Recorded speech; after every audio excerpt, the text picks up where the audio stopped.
नमस्कार। मैं रश्मि प्रसाद हूँ।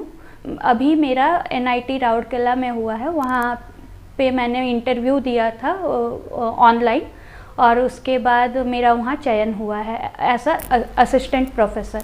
मुजफ्फरपुर जिला के साहेबगंज प्रखंड अंतर्गत रजवाड़ा निवासी स्वर्गीय बालेश्वर प्रसाद साहेबगंज हाई स्कूल के प्रसिद्ध शिक्षक थे। उनकी पौत्र वधू एवं राधिका रमन की पुत्र वधू रश्मि प्रसाद का चयन NIT राउरकेला में असिस्टेंट प्रोफेसर के पद पर हुआ है। उनकी इस बड़ी सफलता ने साहेबगंज और मुजफ्फरपुर ज़िले का नाम रोशन कर दिया है। बता दें कि रश्मि प्रसाद ने इस सफलता की शिखर को प्राप्त करने के लिए बड़ी मेहनत और लगन के साथ काफ़ी संघर्ष किया है। जी, साहेबगंज सिटी न्यूज़ की ओर से आपको ढेर सारी शुभकामनाएं एवं बधाई, क्योंकि अभी NIT राउरकेला में आपको चयन किया गया है। तो बताएं हमारे दर्शकों को किस प्रकार से कैसे क्या। नमस्कार, थैंक यू मेरा इंटरव्यू लेने के लिए, ताकि आप अपने दर्शकों को हमारे परिवार के उपलब्धियों के बारे में बता पाए। मैं रश्मि प्रसाद हूँ। मैं यहाँ साहेबगंज रजवाड़ा की बहू हूँ और मेरे पापा यहाँ पे हैं, राधिका रमन प्रसाद। मैंने अपनी PhD पहले, अगर मैं शुरू से शुरू करूँ तो मैंने अपना bachelors BTech electrical and electronics engineering में किया, जो भुवनेश्वर से किया। फिर ISM IIT धनबाद से मैंने मास्टर्स किया। उसके बाद मुझे PhD करने का मौका मिला IIT रुड़की से।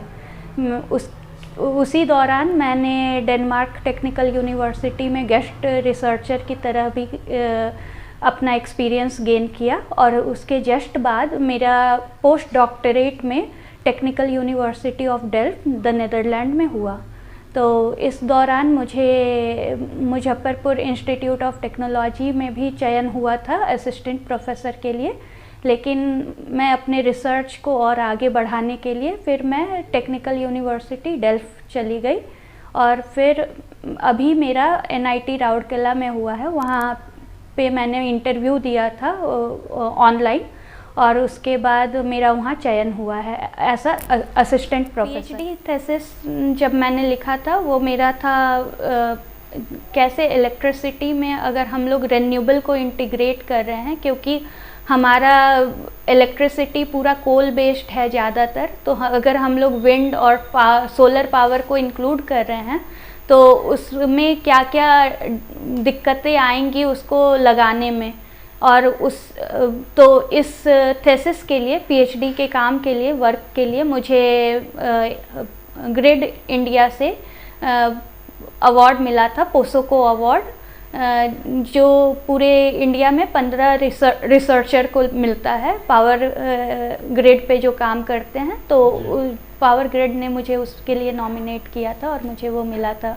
और उसके अलावा मेरे बहुत सारे कॉन्फ्रेंस और जर्नल हैं IEEE ट्रांजैक्शंस एंड कॉन्फ्रेंसेस में, और एक पेटेंट भी मैंने PhD में फाइल। मैंने अपने लैब में, जो मेरे सुपरवाइज़र हैं नारायण प्रसाद पाढ़ी प्रोफेसर, उनके लैब में हमने अपने सीनियर्स के साथ गुरुराज MV गुरुराज, जो अभी IIT कानपुर में असिस्टेंट प्रोफेसर हैं, और कृष्ण चैतन्य सर, वो अभी एक इलेक्ट्रिकल कंपनी में बड़े पोस्ट पे हैं, और मैंने चारों ने मिलकर एक पेटेंट फाइल किया था जो इंडियन पेटेंट के तहत ग्रांट भी हुआ है।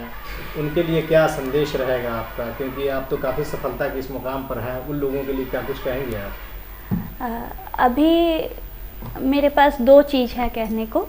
पहला कि अगर आपके पास कोई मौका मिलता है और आपको लगता है कि वो बहुत डिफ़िकल्ट होगा आगे के लिए, तो वो छोटे टर्म के लिए डिफ़िकल्ट होगा, लेकिन बड़े टर्म के लिए अगर आपको कुछ हासिल करना है तो कुछ डिफ़िकल्टीज़ को आपको पार करनी ही पड़ेगी।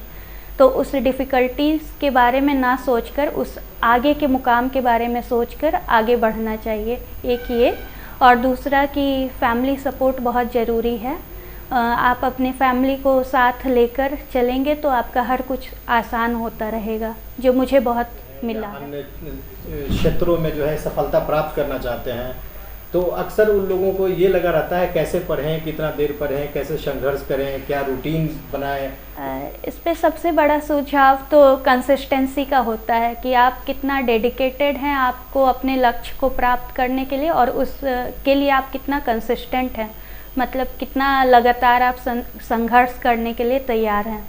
तो अगर आप बीच में रुक जाएंगे तो आप माने कि 50 या 75% भी चल दिए एक रास्ते पे, लेकिन अगर 100% नहीं चल पाए तो वो आपका रास्ता अधूरा रह गया और उसमें कोई आपको कुछ हासिल नहीं होगा। तो आपको ये सोचकर चलना है कि हमको 100% चलना है और डेली कितना बढ़ना है ताकि हम 100% चल पाएँ।